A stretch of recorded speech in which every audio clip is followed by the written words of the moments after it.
नमो अर्हन्ताणं नमो सिद्धाणं नमो वाययाणं नमो वज्रायाणं नमो लोहे सहस्राणं जो क्रोध मद माया पावन लोभ रूप विभाव है उनके अभाव स्वभाव में उत्तम क्षमादि स्वभाव है उत्तम क्षमादि स्वभाव ही इस आत्मा के धर्म है सत्य शाश्वत ज्ञानमय निज धर्म शेष अधर्म है निज आत्मा में रमण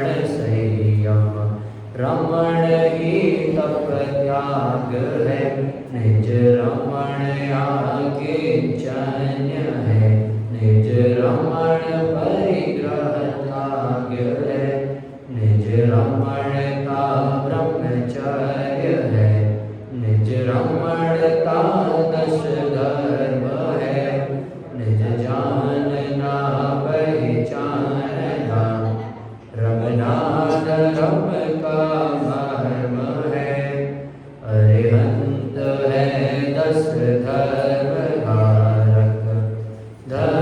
धारक सिद्ध है आचार्य है नवचार्य है मुनिराज सर्व प्रसिद्ध है जो आत्मा को जान के पहचान के करते नमन वे धर्म धारक धर्म धन है उन्हें हम करते नमन उन्हें हम करते नमन। पंच परमेश्वरियों का स्वरूप ध्यान हुए आज हमें कौन से धर्म की चर्चा करनी है? उत्तम आकिंचन्य धर्म की चर्चा करनी है। जो रोज हम मंगलाचरण में रहते हैं उसमें हम उत्तम आकिंचन्य और उत्तम ब्रह्मचर्य के लिए क्या लाइन आई? देखिए, निज रमणता आकिंचन्य है निज रमणता परिग्रह त्याग है निज रमणता ब्रह्मचर्य है निज रमणता दस धर्म है। इसी प्रकार का कुछ भाव पूजा का हमारे ध्यानत राय जी ने भी लिखा है। उन्होंने क्या लिखा है? रोज हम उनकी पूजा कर रहे हैं। स्थापना का जो हम छंद पढ़ते हैं रोजाना ही, कौन सा? उत्तम क्षमा मार्ग जब भाव है सत्य सोच संयम तप त्याग उपाव है आकिंचन ब्रह्मचर्य धर्म दस सार है चहुगति दुख दे मुक्ति करकार है। उत्तम क्षमा मार्ग क्या बोला? भाव है। क्या है? उत्तम क्षमा उत्तम मार्ग उत्तम आर्जव ये 10 धर्मों के भाव हैं। और क्या? सत्य शौच संयम तप त्याग उपाव है। इन 10 धर्मों के उपाय क्या है? सत्य शौच संयम तप और त्याग। और फिर अगली लाइन क्या? आकिंचन्य ब्रह्मचर्य धर्म 10 सार है। इतने दिन से पढ़ रहे हैं ना? क्या पढ़ रहे हैं? अपनी आत्म वस्तु को पर से निकाल के 5 इंद्रिय विषय कसाई से निकाल के अपने में लगाना है। आज की बात भी कुछ इसी से संबंधित रहेगी। आज ये बोलेंगे कि बाहर की सारी चीजों से अपनी आत्मा को भिन्न करो। और कल ये बात बताएंगे कि उस आत्मा को भिन्न कर लिया, उस आत्मा को अपने में रमा लो। अकिंचन किंचित मात्र भी कुछ हमारे पास ना रहे। जो हमारा नहीं है वो किंचित मात्र भी हमारे पास ना रहे। सो आकिंचन हमारी क्या है? हमारी क्या है बाबूलाल जी? आत्मा। उसके अलावा किंचित मात्र भी कुछ रखना तो क्या है? परिग्रह। जब हम परिग्रह को दूर कर देते हैं तो हमारा एक उत्तम आकिंचन प्रकट होता है। उत्तम आकिंचन प्रकट होता है कि आकिंचन प्रकट होता है? अगर मैंने बाहर की चीजें छोड़ दी और अंदर में कुछ नहीं धारण किया, बाहर तो छूटा हुआ दिख रहा है दादी जी, बाहर छूटा हुआ दिख रहा है, पर अंदर में मेरे परिणाम नहीं सुधरे, मेरा अभिप्राय नहीं सुधरा, तो क्या मुझे उत्तम आकिंचन धर्म प्रकट हुआ? दादाजी, उत्तम आकिंचन धर्म प्रकट होगा जब उसमें सम्यक दर्शन की सत्ता साथ होगी। और सम्यक दर्शन की सत्ता साथ कब होगी? कि जब आत्मोन्मुख होंगे। मैंने पहले दिन भी ये बात बताई थी, जैन दर्शन का बहुत सिंपल सा कैलकुलेशन है, बस अपने आत्मोन्मुख होना है, बस आत्मोन्मुख होना है। उसको समझाने के लिए इतने भेद करें, इतने द्वादशाम इतनी जनवाणी लेनी है। कल बोला था ना मैंने, कई लोग इस बात में आलस खा जाते हैं कि भगवान तो है नहीं प्रत्यक्ष में, दिखाओ कहाँ है भगवान, तीर्थंकर का समोषण कहाँ है बताओ, हम क्यों करें धर्म? तो तीर्थंकर भी समोषण में पहले तो ये बताएंगे हूँ परमात्मा छू एवं नक्की कर, अपन परमात्मा है इसको नक्की करो, और नहीं समझोगे तो फिर वो भी इसके भेद कर करके ही समझाते। कल देखा था ना, कोई हाथ में सामने आत्मा रख के तो दिखा नहीं देंगे कि ये देखो भैया ये आपकी आत्मा, इसको आपको धारण करना है, ऐसा तो कोई सिस्टम है नहीं अपने यहाँ। आत्मा धारण करना है तो कैसे? कि अपने को उस आत्मा की ओर रुख होना पड़ेगा। आज हमें किसकी चर्चा करना है? उत्तम आकिंचन। आकिंचन में सिर्फ परिग्रह छोड़ना नहीं है, उत्तम आकिंचन की बात करना है। उत्तम परिग्रह छोड़ना है, अच्छा अच्छा परिग्रह छोड़ दो, बुरा बुरा मत छोड़ो। अरे परिग्रह छोड़ना है तो उसके पीछे जो उत्तम शब्द लगा है उसको भी समझना है। इतने दिन सब समझते हुए आ रहे हैं ना। उत्तम माने सम्यक दर्शन, सच्ची श्रद्धा, सच्चा निर्णय। मैंने ये बात आखिरी लास्ट सेकंड के क्यों खोल रहा हूँ, आखिरी से दूसरे दिन क्यों खोल रहा हूँ? मैंने आपको पहले दिन क्या कहा था, आज दिन क्या कह रहा हूँ? हमें निर्णय करना है, सच्चा निर्णय करना है, और सच्चे निर्णय करने का नाम ही सम्यक दर्शन है। जिस दिन सच्चा निर्णय हो गया उस दिन सम्यक दर्शन हो गया, और जिस दिन सम्यक दर्शन हो गया उस दिन अपनी अपनी शक्ति के अनुसार ही उत्तम, क्षमा आदि 10 धर्म आपको प्रकट होते देखने लगेंगे। उत्तम आकिंचन की हमें बात करना है। क्या होता है उत्तम आकिंचन? परिग्रह को छोड़ने को उत्तम आकिंचन कहते हैं। पर जब तक परिग्रह को नहीं समझेंगे तो उत्तम आकिंचन भी समझ में नहीं आएगा।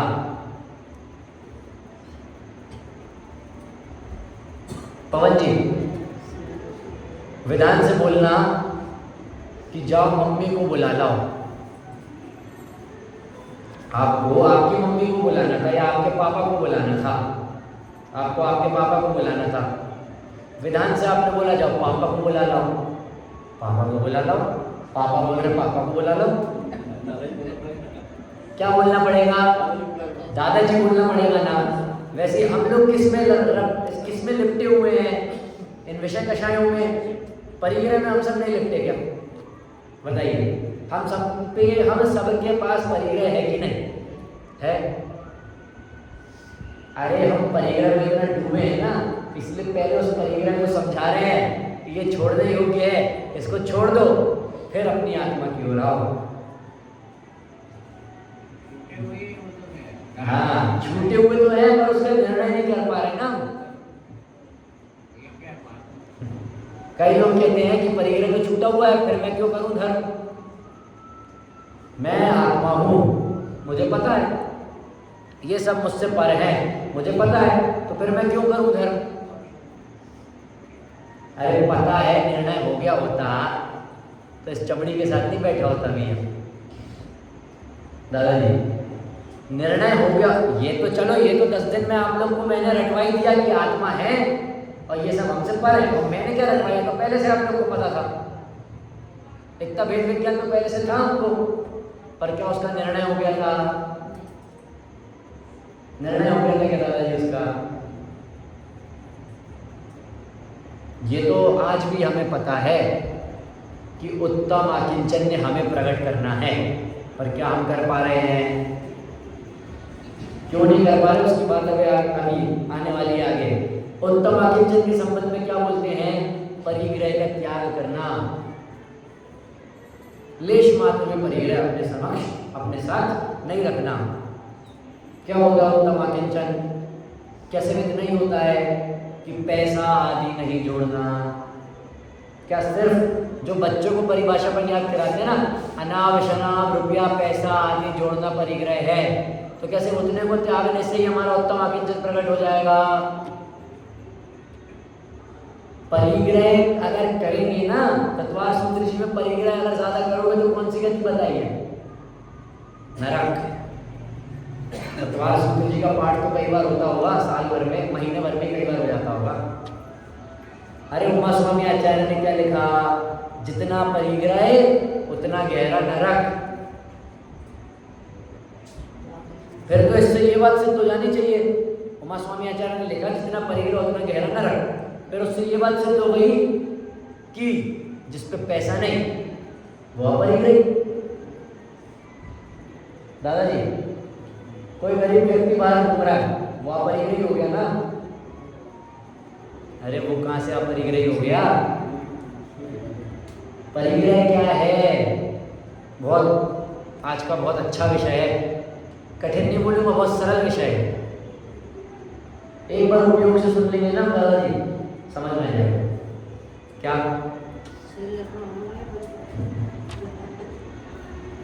हमने परिग्रह किसको मान के रखा है? मोह। ये तो अपन बोल रहे हैं, असल में परिग्रह किसको मान के रखा है? वो गांधी जी की गड्डी को है। गुलाबी तो बंद हो गई, हरी, ऑरेंज। हाँ, हमने अभी आज के समय में बता रहा हूँ, लोगों ने परिग्रह को क्या सिर्फ धन को परिग्रह मान के रखा है। नहीं साहब, मैं तो जितना पैसा कमाना बस उतने कमाता हूँ, ज्यादा नहीं कमाता। सिर्फ धन के प्रति अपना कम कर दिया मोह, तो अपने आप को उत्तम परिग्रह, उत्तम आकिंचन्य का धारक समझता है, उत्तम अपरिग्रह का धारक समझता है। अरे सिर्फ पैसों के प्रति मोह कम करने से या सिर्फ पैसे का त्याग कर देने से उत्तम आकिंचन प्रकट हो जाएगा क्या? शास्त्रों में हमें परिग्रह के कितने भेद बताए हैं? 24 प्रकार के परिग्रह गिनाए हैं। देखिए कौन कौन से? सबसे पहले 14 अंतरंग और 10 बहिरंग।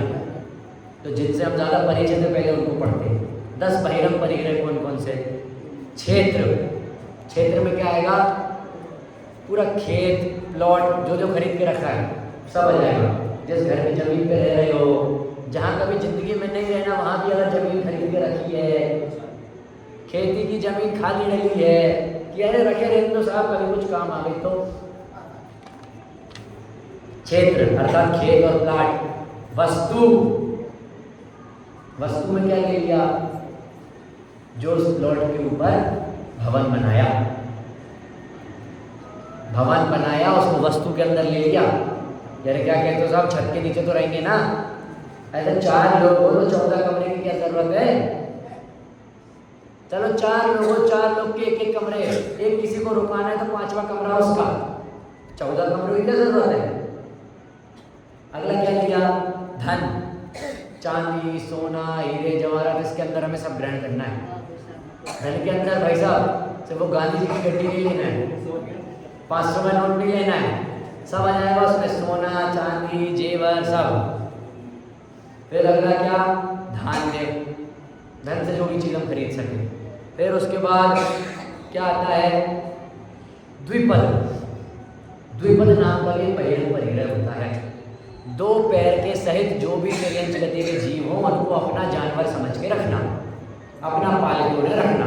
दादी जी 2 पैर के, इसमें मनुष्य भी आते हैं और पक्षी भी आते हैं। मनुष्य में सब आ जाएंगे, दास दासी वगैरह सब। देखिए उसके बाद क्या? चतुष्पद में क्या आ जाएंगे? सारे पशु, 4 पैर वाले सारे पशु। फिर उसके बाद क्या? यान, यान सवारी, कार, मोटर, साइकिल। फिर उसके बाद शय्यासन, बिस्तर। मेरा बिस्तर ऐसा है पंडित जी, आगे आप देखना उस पर बैठ के, मखमल के गद्दे पे बैठोगे आप। क्या? कुप्य, बर्तन आदि। और फिर उसके बाद क्या लिया? भांड। भांड भी बर्तन का एक विशेष प्रकार होता है। एक तो कुप्य होता है सामान्य बर्तन, और भांड विशेष प्रकार के बर्तन बनवाऊंगा मैं। सामान्य में नहीं खिलाऊंगा, चांदी, चांदी चाहिए, चांदी, चांदी के गिलास में पानी पीऊंगा। अब ये तो बाहर के परिग्रह हो गए जिनसे हम सभी परिचित हैं। अब अंतरंग के परिग्रह, जिन्हें हम परिग्रह नहीं समझ पाते, उनकी चर्चा करते हैं। कौन कौन से हैं? अभ्यंतर परिग्रह 14 प्रकार के होते हैं। सबसे पहला मिथ्यात्व। क्या लिया? सबसे पहला मिथ्यात्व के बाद 4 कषाय के नाम हम सभी को याद है ना? कौन कौन सी? क्रोध, मान, माया और लोभ। फिर उसके बाद हास्य, रति, अरति, शोक, भय, जुगुप्सा, स्त्रीवेद, पुरुषवेद और नपुंसकवेद। हाँ, ये 14 प्रकार के अंतरंग परिग्रह, और वो 10 प्रकार के बहिरंग परिग्रह। ये सब परिग्रह की श्रेणी में आते हैं। और हमने परिग्रह सिर्फ बाहर की चीज़ों को मान रखा है। आप बोलोगे नहीं नहीं, हमने सिर्फ पैसों को नहीं, हमने और भी चीज़ों को परिग्रह मान रखा है। एक दिन अपन ने विषय में लिया था ना, पैसों को परिग्रह में आजकल हम इतने अच्छे से क्यों देखने लगे? बताइए भाभी जी, पैसों को हम परिग्रह में इतने अच्छे से क्यों देखने लगे? क्योंकि हमारे 5 इंद्रिय के विषय का शायद संबंधी सारी वस्तुएं आजकल पैसों से आने लगी। दोपहर में हमने चंद्रगुप्त मौर्य की 16 स्वप्नों के बारे में पढ़ा था। ये गांधी जी का नोट उस समय में ले जाके रख दो, कागज समझ के अलग कर देंगे कोई, अरे हरा कागज गंदा हो गया और काई जम गई, इसको फेंक दो, फेंक दो। तब 5 इंद्रिय के विषय का संबंधी चीज किससे आती थी? तब जो भी मुहूर्तें चलती हो, जो भी सिक्के चलते हो, सामान बदलना, ये सामान ले लो, ये सामान दे दो, तब उससे 5 इंद्रिय के संबंध में विषय का आती थी। अब किससे आती है? पैसों से। इसलिए हमने सिर्फ पैसों को मान के रखा है। अच्छा, इसमें एक चीज और, आप बोलोगे पैसे नहीं, हमने तो सारे बाहर के परिग्रहों को परिग्रह माना है। चलो मैंने आपकी ये बात मान ली कि आपने सारे बाहर के परिग्रहों को परिग्रह जाना है। तो मुझे आप ये बताओ, देव, नारकी, गरीब, तिर्यंच, इसमें देवों को तो फिर भी हम साइड में रख देते हैं 1 मिनट के लिए, क्योंकि उनको अपन पैसों वाले उदाहरण में पहले देख चुके हैं।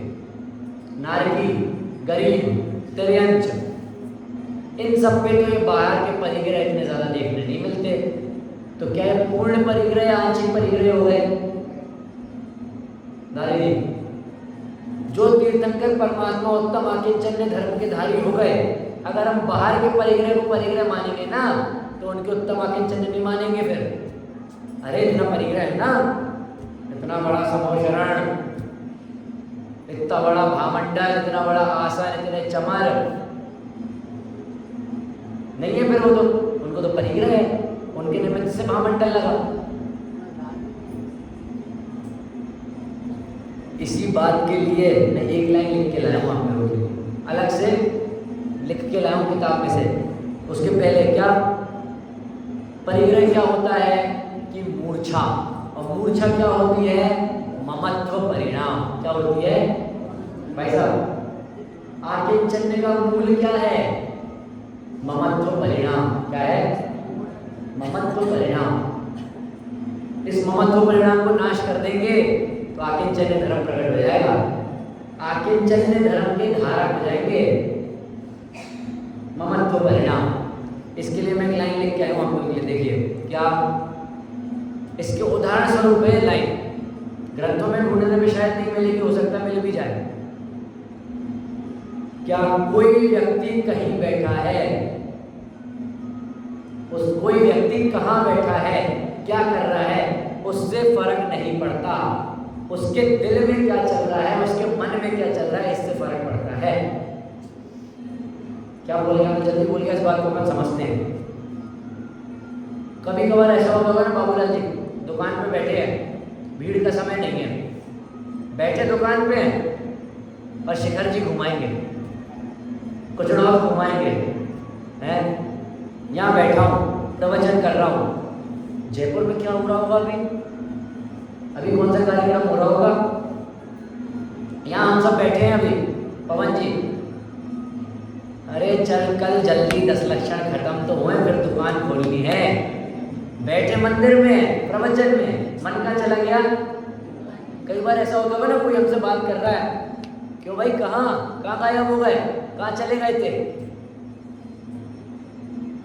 शरीर तो यही है, मन कहाँ पहुंच गया? जगह जगह पहुंच गया। जब तक हम इस मन को अपने काबू में नहीं करेंगे, इस मन के विषय कषाय को भी नहीं छोड़ेंगे, तब तक हमारे उत्तम किंचन प्रकट नहीं होगा। क्या बाहर में क्या कर रहे हैं, कहाँ बैठे हैं, उससे एक बार को फर्क नहीं पड़ता। अंदर में क्या चल रहा है, मन में क्या है, उस बात से फर्क पड़ता है। अशोक जी उत्तम किंचन की बात कर रहे हैं, उसके पहले परिग्रह क्या है वो समझना पड़ेगा। ममत्व परिणाम मूर्छा सो परिग्रह, तत्वा सूत्र जी में आई है बात। ममत्व परिणाम का नाम ही परिग्रह है। शुरुआत में आप कह रहे थे ना मोह, कल भजन भी देखा था मोह की महिमा। दादाजी मोह की ऐसी महिमा है कि उसने अपनी महिमा बुला दी। उत्तम किंचन ममत्व परिणाम का ना होना। देखिए, अच्छा मुझे ये बताइए, इसको अपन उदाहरण से समझते हैं परिग्रह के लिए। कोई सेठ है, उसकी खूब एफडी है, खूब बैंकों में अलग अलग बैंक अकाउंट में पैसा है, बहुत सारा पैसा है, खूब फैक्ट्रियां चल रही हैं, खूब खेती किसानी हो रही है। एकदम से वैराग्य उमड़ा, मुनि दीक्षा धारण करी और चल दिए। पर अभी भी वो खेत, वो फैक्ट्री, वो किसान आदि की संपत्तियां जो सबको मिल रही है, वो किसके नाम से मिल रही है? फैक्ट्री किसके नाम से है? फैक्ट्री कहीं गई क्या? पर सेठ के मन से क्या चला गया? ममत्व परिणाम।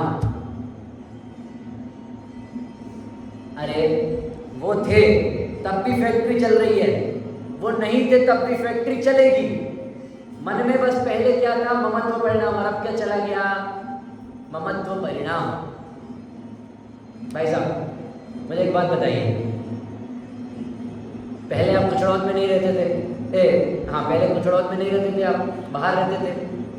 कुचड़ौत में थोड़ा बहुत काम था आपका, बाहर यहाँ बार बार आना जाना पड़ता था। जितनी देर आप यहाँ आते थे काम उतनी देर भी चलता था, जितनी देर आप यहाँ नहीं रहते थे काम के संबंध की चीजें उतनी देर भी चलती थी ना। मन में क्या है अभी? ममत्व परिणाम। अशोक जी आप दुकान पे बैठो, आप ऊपर खाना खाने चले गए, चिराग भैया बैठे हैं, काम तब भी चल रहा था, काम अब भी चलेगा। और आप दोनों नहीं बैठोगे, कोई और बैठेगा, काम तब भी चलेगा। दुकान का लड़का बैठेगा, काम तब भी चलेगा। पर दुकान से क्या है अभी? ममत्व परिणाम है। यार मेरी दुकान है, ऐसे कैसे? मुझे देखना है अभी। कोई मुनीम दुकान संभाल रहा है, कोई मुनीम दुकान संभाल रहा है, मैं दुकान छोड़ के थोड़ी देर के लिए चला गया। डकैत आए, पूरा सामान लूट के चले गए। दुख किसको होगा? मुनीम को ज्यादा कि सेठ को ज्यादा? ममत्व किसको था ज्यादा? सेठ को था ना। कई लोग घर छोड़ के भी परिग्रही नहीं हो पाते, अपरिग्रही नहीं हो पाते। कई लोग घर छोड़ के भी अपरिग्रही नहीं हो पाते, और कई लोग घर बिना छोड़े भी आंशिक अपरिग्रही कहलाते हैं, हो जाते हैं। परिग्रह के संबंध में बहुत अच्छी कहानी हमको मिलती है, उसको अपने उदाहरण के रूप में देखते हैं। क्या? एक शहर के राजा, क्या नाम था उनका? वारिशेन। सब लोग ध्यान से सुनना, इससे अपने को बहुत क्लियर होगा परिग्रह असली में ममत्व परिणाम क्या होता है। वारिशेन, राजा वारिशेन या राजकुमार वारिशेन ले लो अभी।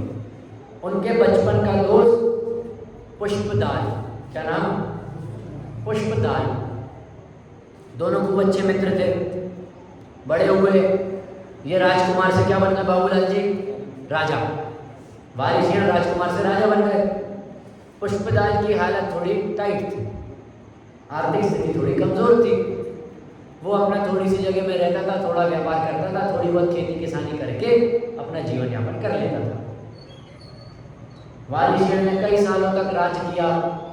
कई सालों तक राज करने के बाद उनके मन में वैराग्य उत्पन्न हुआ और उन्होंने मुनि दीक्षा धारण कर ली। ये बात अभी इन्हें नहीं पता था, इनके छोटे के मित्र को। अब इनका ज़्यादा मिलना नहीं होता था। एक राजा अपनी न्याय नीति में व्यस्त थे, न्याय नीति छोड़ के वैराग्य धारण करके मुनि अवस्था में चल दिए, और एक अभी अपने थोड़े बहुत काम काज में लगा हुआ है। एक दिन वारिशेण का, जिस गांव में उनका छोटे का मित्र रहता था, वहां उनका आगमन हुआ। वहां वो गए। मित्र ने देख के पहचान लिया कि अरे ये तो वारिशेण है, मेरे छोटे का मित्र। वारिशेण मुनिराज ने पहचाना नहीं पहचाना इसके संबंध में कोई अभी खास उल्लेख मिलता नहीं है, पर उम्मीद तो यही है कि भाई पहचान लिया होगा। छोटे का मित्र, बेस्ट फ्रेंड, अनमोल भैया कोई बेस्ट फ्रेंड है, उसको कई सालों बाद मिलोगे तो भी पहचान लोगे ना। पहचान लिया, कुछ नहीं बोले। वही जो उनके छोटे का मित्र था ना पुष्पदल, उसी के घर में आहार हुआ। वो पूरे टाइम ये सोच रहा है मेरे घर में आहार है, आएंगे तो बैठेंगे, बढ़िया बातचीत करेंगे, हाय हेलो करेंगे। आए, आहार किए। मुनिराज को क्या मतलब किसका घर है, किसका आहार है, क्या आहार है नहीं है, वो अपना आहार किए और वहां से चले। अच्छा, गेट पे उनके मित्र को लगा कि चलो आपको टाटा बाय बाय कर लेंगे या कुछ तो बोलेंगे, कुछ नहीं बोले। वो मित्र वारिशेण मुनि के पीछे धीरे धीरे धीरे धीरे चलता गया, चलता जा रहा है, चलता जा रहा है। तब वारिशेण मुनि ने पूछा, क्यों भाई हमारे साथ नहीं चलोगे क्या दीक्षा लेने? वो तो उतने में भूल गए, मान पड़ गया उनका। हाँ हाँ चलेंगे चलेंगे, हम चलेंगे हम चलेंगे, हम भी दीक्षा लेंगे। दीक्षा ले ली, सब कर लिया। 2 दिन बाद ख्याल आया मन में, आकुल व्याकुल होने लगे, अरे मैं तो मेरी बीवी को बिना बताया आ गया, मेरे बच्चों को बिना बताया आ गया, मेरे घर को बिना सेट करे आ गया। अब जो मेरा काम है वो कौन देखेगा? एक लड़का लगा के किया जाता, बच्चे भी छोटे छोटे हैं, अब क्या करूँगा? बाबूलाल जी, ये बात कुछ ना कुछ करके वारिशेण मुनिराज के पास तक पहुँची कि ये जीव अंदर से इतना आकुल व्याकुल हो रहा है। फिर उन्होंने एक तरकीब लगाई, उन्होंने उनको सीख देने के लिए एक तरकीब लगाई। क्या करा? ये तो राजकुमार थे, पहले राजा रह चुके हैं। इनने राजमहल में क्या संदेश भिजवाया कि मैं आ रहा हूँ, मेरी जो पहले जिनसे मेरी शादी हुई थी उन रानियों को तैयार करके रखना, मैं आऊँगा और जहाँ राजसभा लगती थी वहीं आके बैठूंगा। ऐसी चिट्ठी अपने माँ को भिजवा दी। उनकी माँ परेशान, अरे ये क्या कर रहे हैं, ये क्या जैन धर्म को ले जाएंगे? अब क्या कर रहे हैं मेरे बेटे? जो मेरे बेटे थे अब मुनिराज है, वो ऐसा क्या काम कर रहे हैं? पर चिट्ठी आई है मुनिराज की तरफ से तो करना तो पड़ेगा। बोल दिया सारी रानियों को तैयार होते हुए, तैयार हो जाओ भाई। माता ने क्या क्या करा? मुनिराज आ रहे हैं, हमारे कुछ कर्तव्य होते हैं ना, मुनिराज आ रहे हैं तो एक काष्ठ का आसन उनके लिए अलग से रख दें, एक लकड़ी का तख्त उनके लिए अलग से रख दें, क्योंकि ये चटाइयों पे गद्दों पे तो वो बैठेंगे नहीं। उनने राज सिंहासन को भी तैयार करवाया और एक काष्ठ का आसन भी, लकड़ी का आसन भी तैयार करवाया। लकड़ी का आसन पे जैसे ही मुनिराज का आगमन हुआ महल के अंदर, सारी रानियां राजसभा में खड़ी थी। वो तो जाके अपने लकड़ी के आसन पे बैठ गए, साथ में अपने दोस्त को भी वही बैठा लिया। और बाजू में सारी रानियां खड़ी हैं। अभी अपने को इतनी कहानी से मतलब है, कहानी तो और भी आगे, अपन इतनी कहानी से मतलब रखते हैं। रानियां वहां सजी हुई खड़ी हैं, पूरा महल वैसा का वैसा है, पूरा राज दरबार वैसा का वैसा सजा है, पर फिर भी अंदर क्या नहीं है? ममत्व परिणाम नहीं है। ये बात वहां उनके मित्र को समझाई उनने। मित्र ने बोला, अरे क्या कर रहे हो, वापस उसी महल में आ गए, वापस उन्हीं रानियों के बीच में आ गए, बाजू में रानियां खड़ी हैं तुम्हारी। अरे वो रानी तब थी जब उनके प्रति राग था, उस पर्याय में से वो राग चला गया, अब इस पर्याय में तो वीतराग दशा धारण हो गई। जयेश जी, उत्तम आकिंचन्य, ममत्व परिणाम का ना होना। ममत्व परिणाम जब अंदर से खत्म हो जाएगा, मुनिराज के मन में अब ना उस राज सिंहासन के प्रति, ना उस राजमहल में कोई तिनके के प्रति ममत्व परिणाम नहीं रहा। तभी तो आए, अपने मित्र को समझा और उठ के सीधा चल दिए। हमें क्या लगता है, हमने चीजें छोड़ दी, अब हमें उसके प्रति ममत्व परिणाम नहीं है। क्या बस इतना सा हो जाएगा? ममत्व परिणाम सही में खत्म हो गया क्या अंदर में? यहाँ कोई ऐसा व्यक्ति होगा ना जिसने कुछ समय के लिए प्याज लहसुन को छोड़ा होगा, पूरा नहीं छोड़ पा रहे हो तो कुछ समय के लिए छोड़ा होगा, कंदमूल आदि। कभी खुद की परीक्षा करना, अगर रास्ते से जा रहे हो ठेले के बाजू से और अगर दुर्गंध आई, अब वो दुर्गंध आपको सुगंधमय लग रही है, या क्या तड़का लगाया है देखो तो, इसका मतलब अभी परिग्रह है हमने। क्या आया है तत्वार सूत्र जी में? क्या आया है परिग्रह के संबंध में? परिग्रह त्याग के संबंध में क्या आया है? मनोज्ञ अमनोज्ञ विषय में, इंद्रिय कषाय के विषय में राग द्वेष नहीं करना। जो मेरी इंद्रियों को विभिन्न चीज अच्छी लग रही है उसके प्रति मैं राग कर रहा हूँ, और जो चीज अच्छी नहीं लग रही उसके प्रति मैं द्वेष कर रहा हूँ, तो ये मेरा परिग्रह है।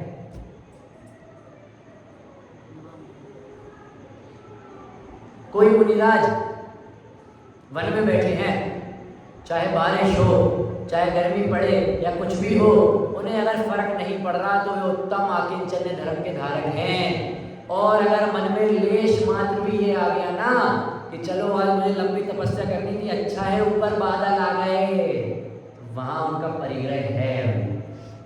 पांच इंद्रिय के विषय विषयों के संबंध में परिग्रह विद्यमान है। भाई साहब, दादाजी, अरे बाहर की चीजें तो मैंने छोड़ दी। कल को मैं ये समझो मुनि दीक्षा ले ली मैंने, बाहर के सारे वस्त्र उतार दिए, सब चीज उतार दी, और फिर भी मेरे मन में आ रहा है कि इस बार 10 लक्षण में कुछ और कौन गया होगा, कोई अच्छा विद्वान गया होगा कि नहीं, समझा पाएगा कि नहीं, लोगों को सुनने में उसको मजा आएगा कि नहीं। अगर ये सब मन में चल रहा है ना तो परिग्रह है।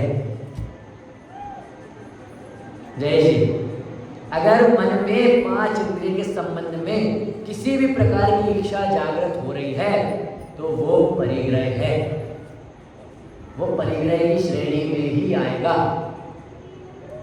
मुझे मन में ये चीज अच्छी लगी, मान लीजिए मुझे मन में ये स्टैंड अच्छा लगा, इसके प्रति मैंने राग कर लिया, परिग्रह में आएगा। इसके प्रति राग हो गया ना, मुझे वस्तु के प्रति राग हो गया ना, परिग्रह में आएगा। मान लीजिए वो स्टैंड मुझे अच्छा नहीं लग रहा, उसके प्रति मैं द्वेष करने लगूं, वो भी परिग्रह में आएगा कि वो वस्तु मुझे नहीं पसंद। वस्तु मन में आ गई ना।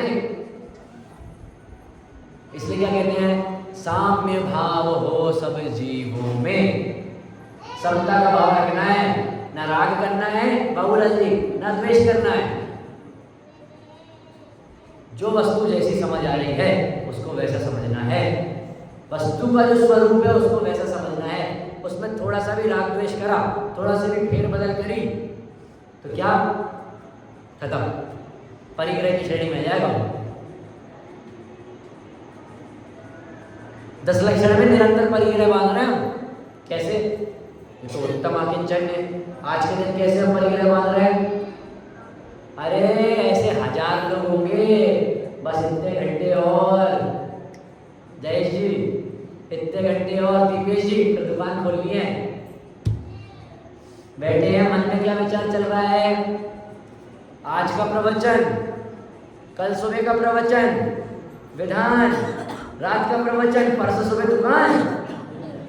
अरे वाह, खत्म, 10 लक्षण खत्म जी।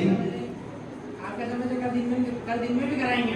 अच्छा, कल दिन में भी खुल जाएगी? अरे प्रवचन कराएंगे आपसे। अरे नहीं नहीं, मैं ये बोल रहा हूँ बोले नहीं कल दिन में वो भी करवाएंगे आप। हाँ क्योंकि आपको मिल रहा है तो लाभ लेंगे।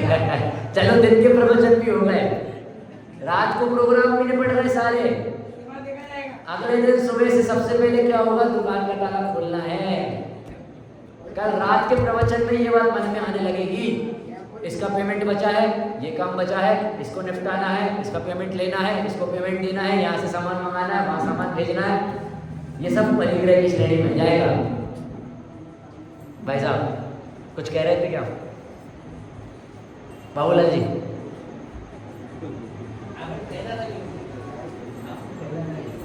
क्या अभी बैठ के धर्म ध्यान करने की जगह कल जो करना है उसके बारे में सोच रहे हैं, जबकि वो होना है नहीं होना है, क्या होना है वो भी नहीं पता। विपिन जी कल रात के प्रवचन में बैठ के सोच रहे हैं कि ट्रक निकालना है, मंडी में इतनी बोरी भरवानी है, ये बेचना है, वो बेचना है, और मान लो अगले दिन मंडी में हड़ताल लग गई फिर जब आगे का पता ही नहीं है, आगे क्या होने वाला उसका अंदाजा नहीं है, अभी जो मिल रहा है उसको नहीं सुन रहे, आगे की सोच सोच के मरे जा रहे हैं। ऐसा हो जाए, ऐसा कर लूं, ये कर लूं, वो कर लूं। जी हाँ, भरोसा किसी चीज का नहीं है। मैं यहाँ से प्लानिंग कर रहा हूँ खूब, जयेश जी से, दीपेश जी से खूब पूछ रहा हूँ कल क्या क्या होगा, परसों क्या क्या होगा, रथ निकलेगा कितने बजे निकलेगा, कितने बजे खत्म होगा, उसके बाद क्या होगा, मुझे कितने बजे निकलना है। मान लो मुझे 2 बजे निकलना है, बताया है, टायर पंचर हो गया गाड़ी का, फिर निकल जाऊंगा 2 बजे, 2:15 पे निकलूंगा, पर 2 पे तो नहीं निकला ना। अभी दिमाग कहाँ लगा रहा है मेरा, 2 पे निकलना है, 2 पे निकलना है, पैकिंग कर लूँ, ये कर लूँ, ऐसा कर लूँ, सबसे मिल लूँ, सबसे बोल लूँ, 2 बजे निकलना है। नहीं निकल पाए 2 बजे, फिर क्या कर लिया, प्रवचन का समय, स्वाध्याय का समय, उस समय तो ध्यान नहीं दिया, उस समय तो मन में 2 बजे घूम रहा था और 2 बजे निकल भी नहीं पाया। ममत्व परिणाम का त्याग, इष्ट अनिष्ट वस्तु के प्रति ममत्व परिणाम का त्याग, सो उत्तम आकिंचन्य। बहुत विशेष बात है उत्तम आकिंचन्य। बहुमूल्य जगत का वैभव ये क्या हमको सुखी बना सकता, अरे पूर्णता पाने में क्या इसकी है आवश्यकता। दीपेश जी ये जगत के वैभव को खूब बहुमूल्य मान के बैठे हैं, अरे भाई साहब क्या चीज है, ये काम है मेरा, मंडी में नाम चलता है मेरा, अभी फोन घुमाऊंगा मंदसौर में मंडी में 10 लोग खड़े हो जाएंगे मेरे लिए। आपके जाने के बाद भी वो 10 लोग खड़े रहेंगे, और नहीं जाओगे हर समय वो खड़े रहेंगे। मैं दुकान चला रहा हूं, क्या मेरे जाने के बाद वो दुकान नहीं चल पाएगी? मैं जाऊंगा तो ही दुकान चलेगी क्या? अरे मैं अकेले 10 लक्षण में आऊंगा तो ही आप लोग स्वाध्याय करोगे क्या? कोई और आएगा तो भी करोगे, कोई नहीं आएगा तो भी करोगे। ममत्व के साथ एक और शब्द जोड़ना चाहता हूं मैं, अहंकार। मैं नहीं होगा तो ये काम कैसे होगा, मैंने हानि भरा तो ये काम कैसे कर रहे हैं। ये अहंकार भी उसके प्रति होता है जिसके प्रति हमारा ममत्व होता है या द्वेष होता है। द्वेष में भी होता है, मुझे कोई चीज नहीं पसंद, अब वही काम आप आके करो, गुस्सा आ जाएगा ना मुझे, क्रोध हो जाएगा मुझे, परिग्रह की श्रेणी में आएगा। पूजाकार ने ऐसे ही लिखा, क्या उत्तम क्षमा मार्दव राजव भाव है, सत्य सोच संयम तप त्याग उपाय है, आकिंचन्य ब्रह्मचर्य धर्म 10 सार है।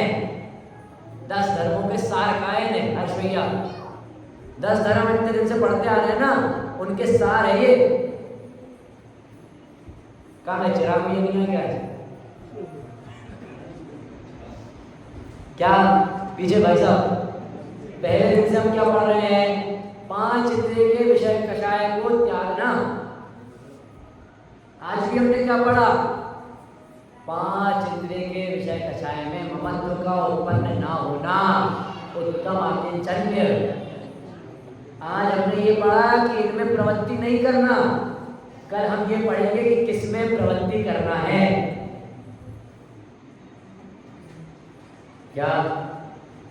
आकिंचन्य ब्रह्मचर्य धर्मदस सार है। हम कैसे छोड़ दें पूरा परिग्रह का त्याग? हम कैसे कर दें? अरे जो चीज नहीं है उसके प्रति तो ममत्व छोड़ दो। जो चीज, मान लीजिए आपने किसी चीज का त्याग लिया, चिराग भैया आलू प्याज का त्याग लिया आपने, क्या उसके प्रति ममत्व छूटा? व्यक्तिगत नियम मैं मेरे पे घटाता हूं। चलिए, क्रोध मान माया लोभ का मैंने त्याग करा, बाहर से दिखाने के लिए तो कर लिया पर अंदर में ममत्व नहीं छूटा। बाहर से तो शांत हो गया, चलो ठीक है लोगों को दिखाने के लिए, समाज को दिखाने के लिए, हाँ ठीक है होता है कोई बात नहीं। और अंदर आप बोल रहा हूं, अभी अकेले में मिल जाए फिर बताता हूँ उसको, परिग्रह की श्रेणी में आएगा। हमने अगर एसी में दिन में 1 घंटे बैठने का त्याग लिया है और किसी के घर के बाहर से निकले, दरवाजा खुला, हल्की सी एसी की हवा आ जाए, हाँ क्या हवा आई है, तो वो परिग्रह का त्याग परिग्रह कहलाएगा, उसका त्याग नहीं कहला पाएगा। त्याग कब कहलाएगा? एसी की हवा लगे ना लगे, दोनों में साम्य भाव से रहूं, तब परिग्रह का त्याग कहलाएगा। वस्तु मुझे मिले ना मिले, उसमें इष्ट अनिष्ट बुद्धि नहीं रखूं, राग द्वेष नहीं करूं, तब परिग्रह का त्याग कहलाएगा। परिग्रह का त्याग। आज विधान पढ़ा था ना हमने सुबह, उत्तम आकिंचन धर्म की पूजन करी थी ना 10 लक्षण विधान में। उसमें सबसे पहले क्या बताया था? 12 भावनाओं का नाम गिनाया, इन सबको धारण करो। इन सबको धारण करने के बाद फिर से आखिरी के 4 या 5 छंद लिखे बाहर के परिग्रहों को छोड़ने के लिए। अनित्याशा संसार एकत्व अन्यत्व असुचि, इन सारी भावनाओं को धारण करेंगे, जो अंदर में परिग्रह है वो अपने आप नाशवान होगा, अपने आप को खत्म की ओर बढ़ेगा।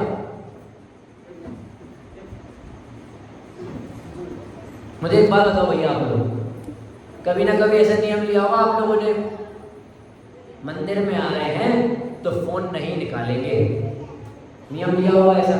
कभी एक आध बार लिया होगा, नहीं लिया होगा, आगे लोगे कभी ना कभी। तो अब बोल दिया तो अब कभी ना कभी तो मन में भाव बनी जाएंगे, क्या मंदिर में आए हैं तो फोन नहीं चलाएंगे। पर उस समय क्या फोन के प्रति राग खत्म हो गया? कोई फोन आके ऐसे जमीन पे फेंक दे, क्या कर रहा है, उठा जल्दी उठा, मेरा फोन है। वस्तु के प्रति राग द्वेष उसको खत्म करेंगे जब, तब हमारा ये उत्तम आकिंचन्य धर्म प्रकट होगा।